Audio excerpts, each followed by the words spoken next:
Viewers, आपको knowledge house में खुशामदीद कहते हैं। मज़ीद वीडियोस देखने के लिए नॉलेज हाउस को सब्सक्राइब करें और बेल आइकन पर क्लिक करें ताकि आपको वीडियोस मौसूल होती रहें। व्यूअर्स, नॉलेज हाउस वह चैनल है जहां पर आपको एजुकेशन और हेल्थ के रिलेटेड वीडियोस मिल सकती हैं। आज हमारा टॉपिक है खजूर के बारे में। इसका अंग्रेज़ी नाम है डेट, लतीनी या साइंटिफिक नाम है इसका फोनिक्स सिल्वेस्ट्रिस लिन। खुशक खांसी और दमा में खजूर फ़ायदा करती है, सोजन दूर करती है। पेचश, खजूर और दही खाने से फ़ायदा होता है। कुव्वत बख्श।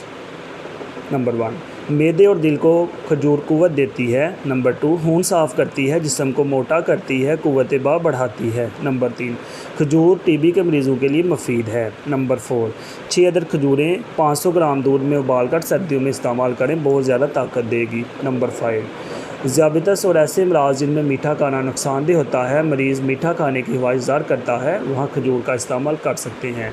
व्यूअर्स, अगर आपको वीडियो पसंद आई है तो नॉलेज हाउस को सब्सक्राइब करें और बेल आइकॉन पर क्लिक करें ताकि आपको वीडियोस मौसूल होती रहें।